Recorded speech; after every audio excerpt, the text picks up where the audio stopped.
નમો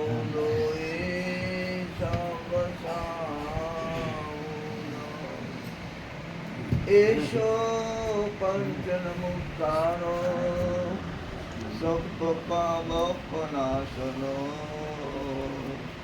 મંગલાનંચ સભ્યેશી પરમ હવૈ મંગલમ ધમ્મો મંગલમુક્તિતમૈ સા સંજીવતો દેવામિતમ નમઃ સંતિ જસદન્નિશ્યામણો જાદુમસ પુકેશુ બમરો ઐરેયસમ નયપુફમ કિલામે સોપીને સ્વયં એમે સમનાઉક્તા જે લોહી સંતિ સાહુનો વિહંગમાઉ પુકેશુ દાનવતી ચને ગયા વયંચનિ લબ્બામોને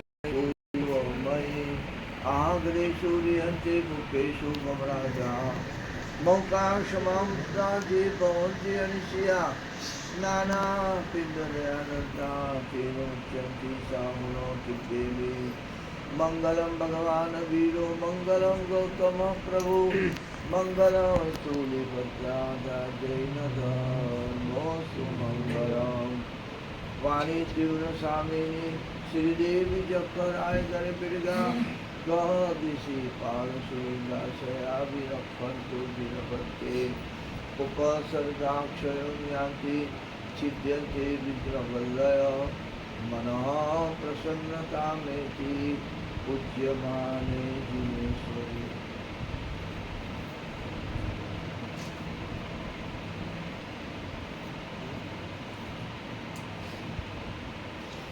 હરિહર પરમાત્મા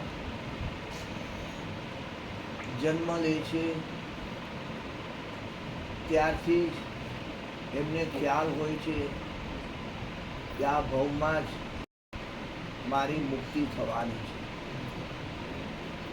પોતે અવધિજ્ઞાનથી જાણે છે કે આ મારો છેલ્લો જન્મ છે અને આ ભવમાં મારી મુક્તિ નિશ્ચિત છે.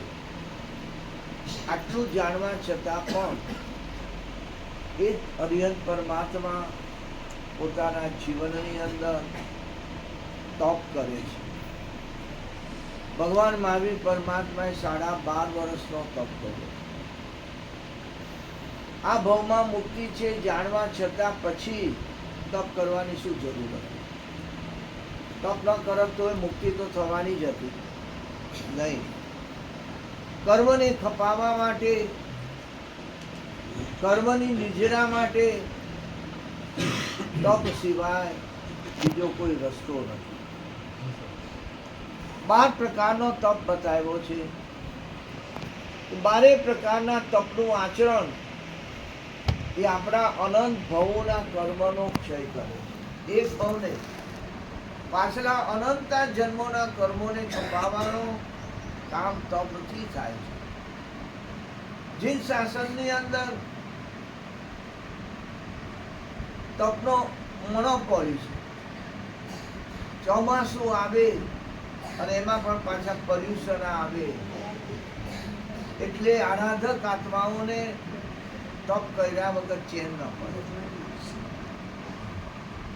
તો આ તપની આરાધના આત્માને નિર્મળ કરે છે, કર્મનો ક્ષય કરે છે અને મુક્તિ સુધી પહોંચાડે છે. આમાં તપ ધર્મની અનુમોદના આજે આપણને કરવા મળી રહી છે. આજે આ પરિવારની અંદર દીક્ષા પણ થઈ, બરાબર છે.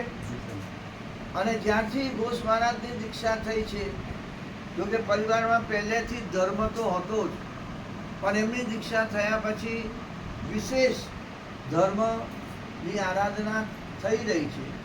અને આજે તમે જુઓ છો કે આ એક જ પરિવારમાં આજે 18 જેટલી 21 જેટલી નાની મોટી તપશ્ચર્યાઓ છે. એમાં સૌથી મોટામાં મોટી તપશ્ચર્યા કહીએ કે ગ્રેકણ કહીએ, આજે 11 વર્ષની ઉંમરે માસક શમન કરે.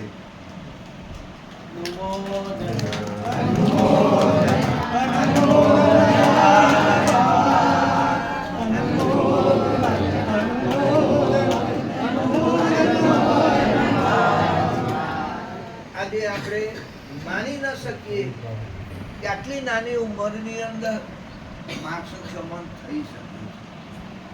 એટલે એક ઉપવાસ પણ આજે આપણને કરવો હોય તો કેટલા વિચારો આવે, કેમ થશે, કેમ થશે, કેમ થશે.